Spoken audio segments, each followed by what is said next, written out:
आपको अब दिखाते हैं लीडर, वोटर और ट्रिपल बी, यानी कि बेटा, बेटी, बीवी। देश में इन दिनों लोकतंत्र का महापर्व चल रहा है। हर कोई अपने अपने हिस्से की आहुति इसमें दे रहा है। पहले चरण की 102 और दूसरे चरण की 88 सीटों को मिलाकर 190 सीटों पर वोटिंग हो चुकी है और अब चुनाव तीसरे चरण की तरफ बढ़ चला है। लेकिन इस चुनावी लीग में कई ऐसे महारथी हैं जिनका फोकस इस बार अपनी पार्टी को चुनाव जिताने से ज्यादा अपने परिवार की किस्मत संवारने पर है।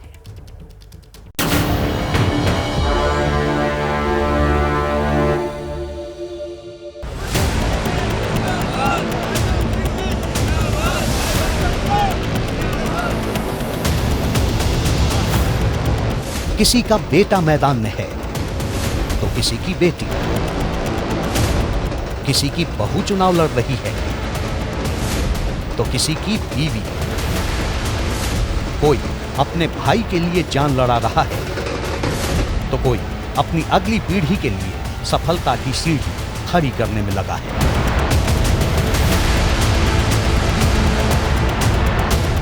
इस कतार में देश की सबसे ज्यादा सीटों वाला यूपी भी है तो चुनावी रुख बदलने का दमखम रखने वाला बिहार भी, देश को आर्थिक ताकत देने वाला महाराष्ट्र भी और राजा रजवाड़ों वाला राजस्थान भी।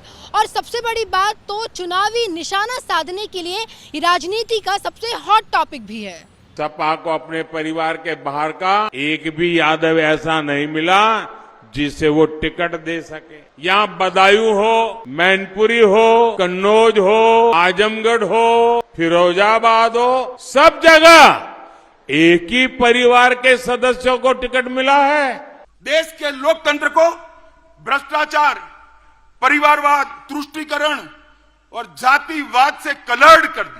हट गए तो बीवी को बना दिया, अब आजकल बाल बच्चा को अब पैदा तो बहुत कर दिया। इतना ज्यादा पैदा करना चाहिए किसी को। जिस राज्य में दिग्गज अपने बेटा, बेटी और बीवी को चुनाव जितवाने में सबसे ज्यादा जोर दिखा रहे हैं, उसका पहला पन्ना उत्तर प्रदेश में खुलता है, जो आबादी और सीटों के लिहाज से देश का सबसे बड़ा सूबा है। कहते तो ये भी हैं कि जो यूपी फतेह कर लेता है वो दिल्ली भी मुट्ठी में कर लेता है। 2014 और 2019 इसका ताजा प्रमाण है। लेकिन इसी यूपी में वंशवाद की चोट सबसे ज्यादा जिस पार्टी पर हो रही है उसका नाम है समाजवादी पार्टी।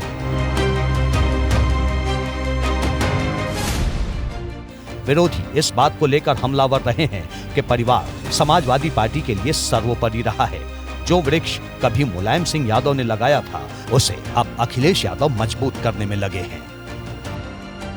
यादवों में भी देना था तो किसी और को नहीं दिया, एक ही परिवार के सब लोगों को दिया टिकट। ये लोग परिवारवादी लोग हैं, अपने परिवार के बाहर नहीं सोच सकते, अपने परिवार के बाहर नहीं सोच सकते।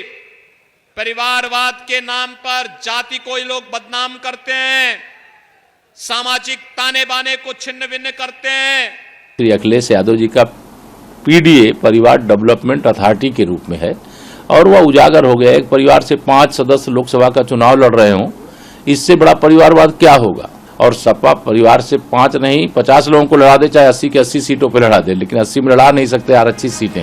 उत्तर प्रदेश में यूं तो 80 सीटें हैं, लेकिन जिस सीट की सबसे ज्यादा चर्चा है वो है मैनपुरी, क्योंकि यहीं से अखिलेश यादव की पत्नी डिंपल यादव चुनाव लड़ रही हैं, जिन्हें जितवाने के लिए अखिलेश पूरा जोर लगा रहे हैं, जो न सिर्फ तूफानी प्रचार कर रहे हैं बल्कि हर छोटे बड़े घटनाक्रम पर भी नजर बनाए हुए हैं। सभी लोकसभा सीटें समाजवादी पार्टी भाजपा को हरा रही है और जब आप रिजल्ट देखेंगे तभी आप पाएंगे कि भाजपा बुरी तरह उत्तर प्रदेश में हार रही है।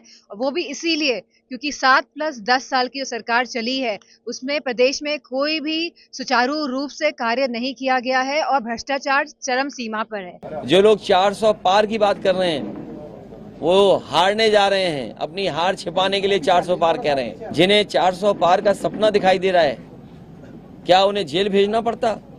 इनकम टैक्स, ईडी, सीबीआई को आगे करना पड़ता, प्रशासन को आगे करना पड़ता। जनता इस बार इंतजार कर रही है इनका और इनका जवाब अपने वोट के माध्यम से देंगे। उत्तर प्रदेश सहित पूरे देश से भारतीय जनता पार्टी का सफाया होने जा रहा है। हालांकि डिंपल यादव समाजवादी पार्टी के सबसे सुरक्षित किले से चुनाव लड़ रही हैं। बावजूद इसके अखिलेश की पूरी नजर इस सीट पर है, क्योंकि वो नहीं चाहते कि 2019 वाली गलती फिर से रिपीट हो। पिछली बार डिंपल ने कन्नौज से चुनाव लड़ा था, जो मैनपुरी की तरह ही मजबूत किला माना जाता है, लेकिन इसके बाद भी डिंपल बीजेपी के सुब्रत पाठक से 12,353 वोट के मार्जिन से हार गई थी। मैनपुरी में तीसरे चरण में वोटिंग होनी है। जातीय समीकरण के लिहाज से समाजवादी पार्टी का पलड़ा भारी है, लेकिन ऊंट किस करवट बैठेगा ये कहना अटकलबाजी होगी। डिंपल यादव से मिलने आए हैं। हमको डिंपल यादव बहुत प्रिय है। क्यों? हमारे मुलायम सिंह ने बहुत कुछ किया। यही चाहते हैं कि मैम ही जीते। हम यही चाहते हैं मैम ही जीते। जैसे मतलब किसान वगैरह उनके लिए वो अच्छा कर रही हैं, अच्छी बात है। सांसद है मैनपुरी की, हम सब के लिए अच्छा करें। डिंपल यादव के लिए डिंपल यादव को वोट देंगे और भारी बहुमत से विजयी बनाएंगे। सियासत के चक्रव्यूह को भेदने के लिए बड़े बड़े महारथी मैदान में हैं। इनमें एक नाम समाजवादी पार्टी के कद्दावर नेता और अखिलेश यादव के चाचा शिवपाल यादव के बेटे आदित्य यादव का है, जो बदायूं से अपना डेब्यू कर रहे हैं। ऐसे में बेटे को देश की सबसे बड़ी पंचायत में पहुंचाने का जिम्मा खुद शिवपाल ने अपने कंधों पर उठा रखा है। देखिए, यहाँ की जनता से मैंने अपील करी है, सब लोग मिलकर के अल्पसंख्यक से लेकर के किसान, गरीब, नौजवान सभी से अपील करी है। 7 मई को समाजवादी पार्टी के प्रत्याशी आदित्य यादव को जिताएं। बदायूं से पहले शिवपाल यादव को टिकट मिला था, लेकिन शिवपाल ने अपनी जगह अपने बेटे को चुनाव लड़वाने का फैसला किया। ऐसे में शिवपाल पर भी परिवारवाद के आरोप लग रहे हैं, लेकिन शिवपाल मजबूती से हर चुनौती का सामना कर रहे हैं। ये परिवार की कीमत को क्या जाने, जिसके परिवार ही में, और ये हमारा परिवार जो है समाजवादी परिवार। बदायूं सीट पिछली बार समाजवादी पार्टी हार गई थी। ऐसे में बड़ा सवाल है कि शिवपाल यादव अपने बेटे के लिए जीत की पटकथा क्या लिख पाएंगे। लेकिन इतना तो तय है कि आदित्य की एंट्री ने बदायूं के चुनाव को दिलचस्प बना दिया है। यहाँ पूरी तरह से यहाँ पर आदित्य यादव को पूरा समर्थन मिल रहा है। यहाँ से बहुत बड़े मार्जिन से ये सीट निकलेगी और आसपास की सभी सीटें। जिस तरह शिवपाल अपने बेटे के लिए दमखम झोंके हुए हैं, उसी तरह रामगोपाल यादव भी बेटे अक्षय यादव के लिए फिरोजाबाद में डेरा जमाए हुए हैं। अक्षय भी पिछली बार चुनाव हार गए थे, जिसमें एक बड़ा फैक्टर शिवपाल यादव ही थे, लेकिन इस बार शिवपाल खुद साथ हैं। ऐसे में रामगोपाल फिरोजाबाद में बेटे अक्षय की जीत पक्की मानकर चल रहे हैं। अब हम तो ये समझते हैं कि भारी बहुमत से जीतेंगे। अभी हम और ज्योतिषी नहीं कि बता पाए कितने वोट। अभी भाजपा ने अपने पत्ते नहीं खोले, भाजपा के पत्ते है ही नहीं खोलने के। इस लिस्ट में एक नाम धर्मेंद्र यादव का भी है, जो इस बार आजमगढ़ से चुनाव मैदान में है, जिनके लिए पूरा समाजवादी कुनबा प्रचार में जुटा है। धर्मेंद्र जहां अखिलेश यादव के चचेरे भाई हैं, वहीं शिवपाल और रामगोपाल के भतीजे भी। धर्मेंद्र ने पिछली बार बदायूं से चुनाव लड़ा था, लेकिन बीजेपी की लहर में वो चुनाव हार गए। इसके बाद उन्हें दूसरा मौका तब मिला जब अखिलेश ने आजमगढ़ की लोकसभा सीट से इस्तीफा दिया, लेकिन धर्मेंद्र इस मौके को भुनाने में भी चूक गए। ऐसे में धर्मेंद्र यादव को लेकर पूरे परिवार की साख दांव पर है।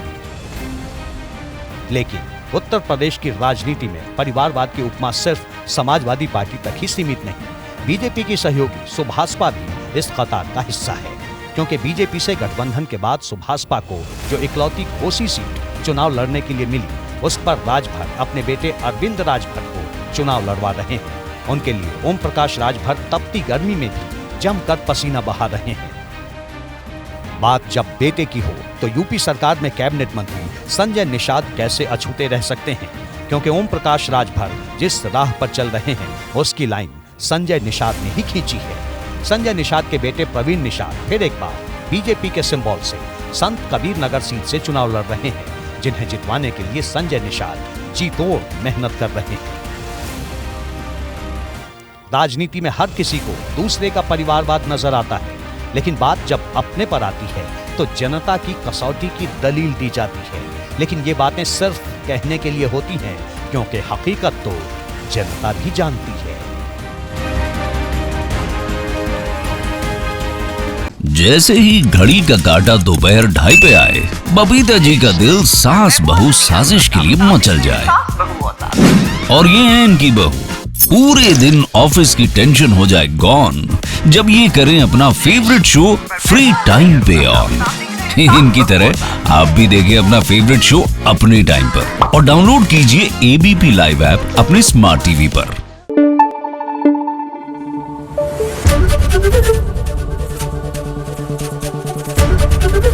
एबीपी न्यूज आपको रखे आगे।